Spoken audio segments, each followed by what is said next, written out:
Romanos 3, baseado no site teologointernacional.com.br.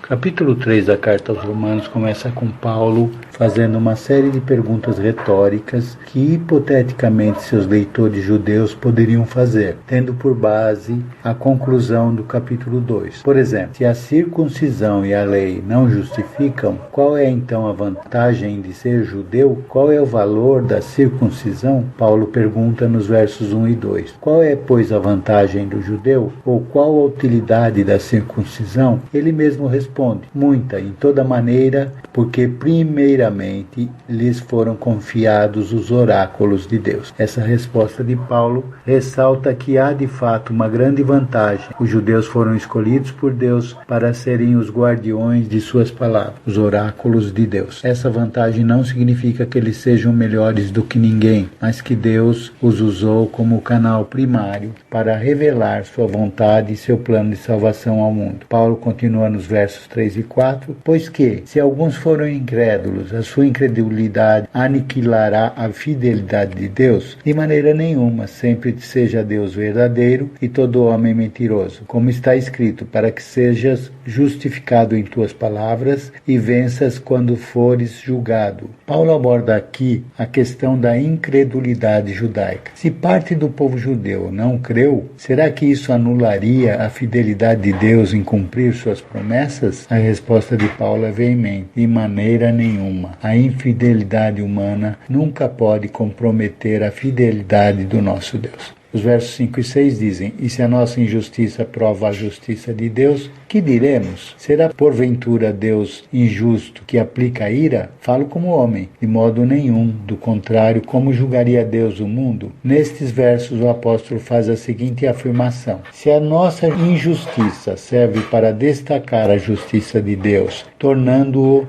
mais glorioso, então ele pergunta: Deus seria injusto em nos punir? Claro que isso seria uma distorção da graça divina. Portanto, Paulo rejeita veementemente essa ideia. Os versos 7 e 8 dizem: mas se pela minha mentira abundou mais a verdade de Deus para a glória sua, por que sou eu ainda julgado também como pecador? E por que não dizemos, como caluniosamente somos acusados, e alguns afirmam que nós o dizemos, façamos males para que venham bens? A condenação desses é justa. Essa é a objeção mais insidiosa e um erro de interpretação da graça, muito comum naquela época. Se a minha mentira, o meu pecado, faz a verdade de Deus brilhar ainda mais, não deveríamos pecar mais para que houvesse abundância da graça? Paulo categoricamente condena essa falsa lógica, atribuindo-a a pessoas caluniosas que distorciam sua pregação.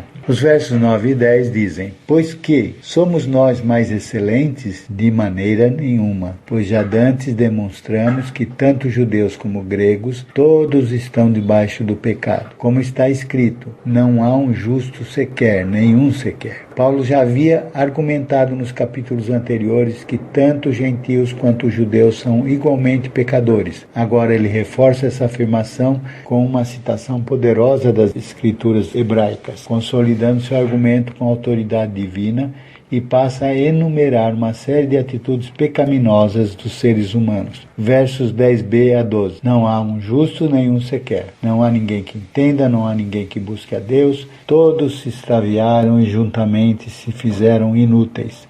Não há quem faça o bem, não há nenhum sequer. Paulo cita agora vários versículos do Antigo Testamento. Salmos 14, 1 a 3, 53, 1 a 3, Eclesiastes 7, 20. Para pintar um quadro sombrio da depravação humana. A declaração não há um justo, nenhum sequer, é categórica, ou seja, ninguém é absolutamente justo aos olhos de Deus. A sua garganta é um sepulcro aberto, com a língua tratam enganosamente, peçonha de áspides está debaixo de seus lábios, cuja boca está cheia de maldição e amargura. Paulo cita agora vários salmos, o 5:9, o 143, o 10:7, para descrever a corrupção da comunicação humana. A garganta como sepulcro aberto dá a ideia de algo podre, que exala morte e corrupção. A língua, que deveria ser usada para louvar a Deus e edificar aos outros, é usada para engano. A peçonha de áspides sob os lábios sugere malícia mortal em cada palavra, e a boca cheia de maldição e amargura revela um coração contaminado. Versos 15 a 17. Os seus pés são ligeiros para derramar sangue, em seus caminhos há destruição e miséria, e não conheceram o caminho da paz. Como se vê, Paulo cita versículos do Antigo Testamento nas suas argumentações. Aqui ele cita Provérbios 1,16 e Isaías 59, 7 e 8. E passa a falar da condenação pelas ações. Os pés que deveriam andar em retidão são rápidos para a violência e o derramamento de sangue.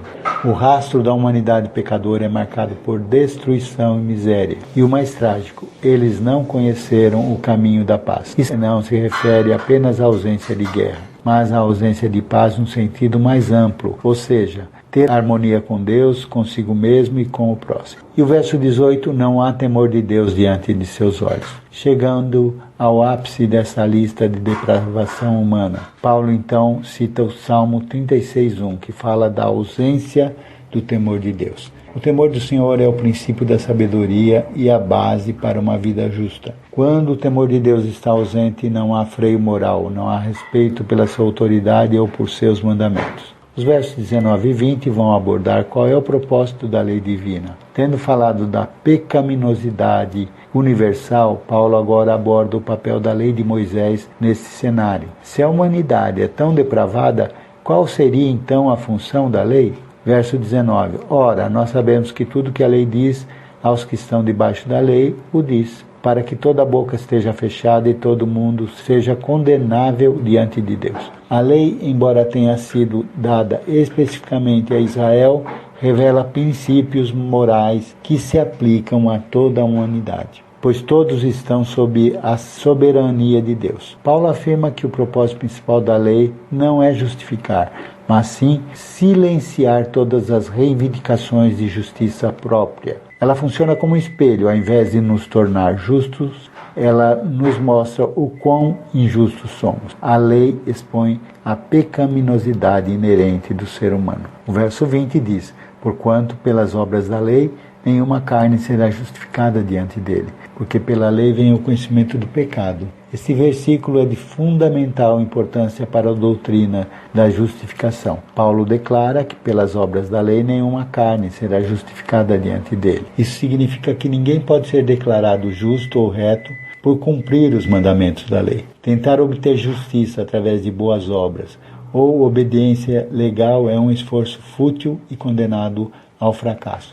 Por quê? Porque pela lei vem o conhecimento do pecado. A lei não é um meio de salvação, ela é um revelador do pecado. Os versos 21 a 26 vão abordar a gloriosa justiça de Deus pela fé. Chegamos ao cerne da mensagem de Romanos e, de fato, do Evangelho cristão. Após estabelecer a universalidade do pecado e a incapacidade da lei de justificar, Paulo agora revela a solução divina para o dilema humano, a justiça de Deus. Versos 21 a 23. Mas agora, sem lei se manifestou a justiça de Deus, tendo o testemunho da lei e dos profetas. Isso é, a justiça de Deus pela fé em Jesus Cristo, para todos e sobre todos os que creem, porque não há diferença, porque todos pecaram e destituídos estão da glória de Deus. A expressão "mas agora" marca uma transição que vai do desespero para a esperança. A justiça de Deus, que não pôde ser alcançada pela observância da lei,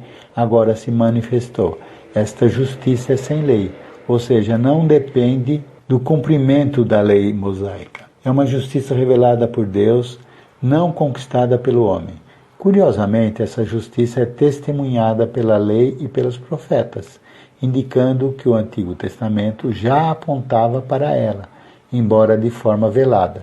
Essa justiça é acessível pela fé em Jesus Cristo. O verso 23 é um dos mais conhecidos e citados de toda a Bíblia e serve como um resumo conciso da condição humana.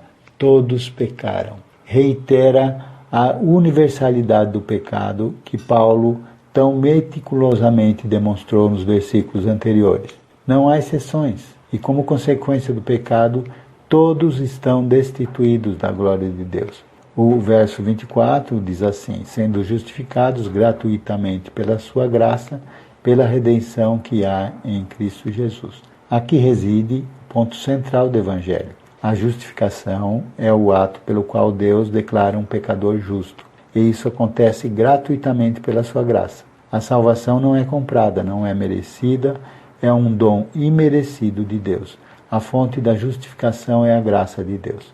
Ou seja, seu favor imerecido e amoroso. E o meio pelo qual essa graça é canalizada é pela redenção que há em Cristo Jesus. É muito importante entender o termo redenção. Ele evoca a imagem de um resgate. No mundo antigo, a redenção frequentemente se referia à libertação de escravos, mediante o pagamento de um preço.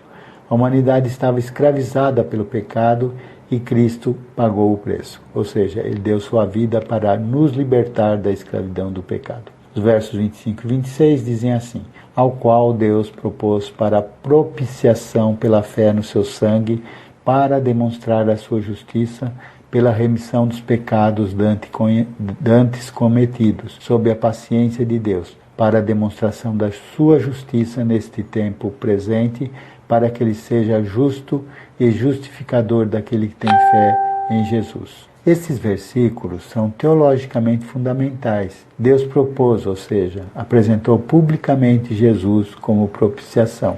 A propiciação é um termo que nos remete ao propiciatório, tampa da arca da aliança, onde o sangue era aspergido no dia da expiação, e tinha por objetivo aplacar a ira de Deus contra o pecado. Jesus Cristo, em sua morte na cruz, desviou a ira justa de Deus que recaía sobre a humanidade pecadora. Ele satisfez as exigências da santidade divina, tornando possível o perdão. Esta propiciação é acessível pela fé no seu sangue, o que enfatiza o sacrifício vicário de Cristo. O derramamento de seu sangue é o ato expiatório que torna a propiciação eficaz. Paulo então explica o propósito de Deus ao fazer isso, para demonstrar a sua justiça pela remissão dos pecados dantes cometidos, sob a paciência de Deus. No Antigo Testamento, Deus perdoava pecados do povo de Israel sem que o sacrifício final de Cristo tivesse ocorrido. A sua paciência significa que ele estava passando por cima dos pecados, com o pagamento total a ser efetuado por Cristo no futuro. A morte de Cristo, portanto, não apenas perdoa os pecados presentes e futuros, mas também valida retroativamente todos os perdões concedidos por Deus antes da cruz. Finalmente, este ato é para a demonstração da sua justiça neste tempo presente, para que ele seja justo e justificador daquele que tem fé em Jesus. A cruz resolve o paradoxo divino. Como um Deus perfeitamente justo pode perdoar pecadores sem comprometer sua justiça? A resposta é que em Cristo Deus satisfaz sua própria justiça e ao mesmo tempo justifica o pecador que crê. Os versos 27 a 31 vão abordar a exclusão da jactância e a confirmação da lei. Com a doutrina da justificação pela fé firmemente estabelecida, Paulo aborda agora as implicações práticas dessa verdade. Se a salvação é pela fé e não por obras, o que isso significa para a glória humana e para a lei de Deus? O verso 27 diz: onde está logo a jactância é excluída. Por qual lei? Das obras. Não, mas pela lei da fé.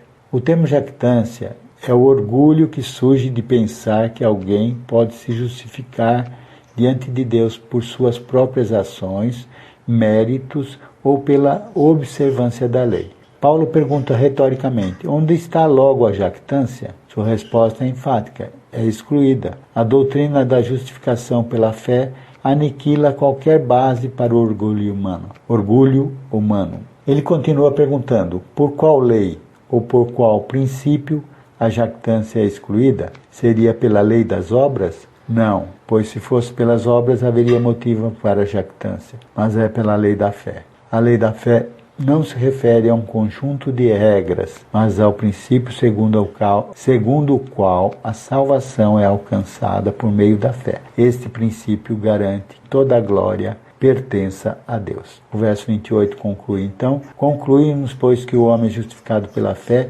independentemente das obras da lei. Este é um dos versículos centrais da Reforma Protestante e um resumo da teologia paulina. Paulo expõe uma conclusão definitiva, uma inferência lógica de tudo o que foi dito. O homem é justificado pela fé, independentemente das obras da lei. Ou seja, a justificação não tem nada a ver com o que o ser humano faz ou deixa de fazer para merecê-la. É um ato de Deus, recebido pela fé, totalmente à parte de qualquer esforço humano de cumprimento da lei. Versos 29 e 30 dizem: é porventura Deus somente dos judeus, e não também dos gentios? Também dos gentios, certamente, visto que Deus é um só, o qual justificará pela fé a circuncisão e por meio da fé a incircuncisão. Paulo agora expande a aplicação dessa verdade. Se a salvação é pela fé, isso tem implicações profundas para a relação entre judeus e gentios. A pergunta é porventura Deus somente dos judeus e não também dos gentios?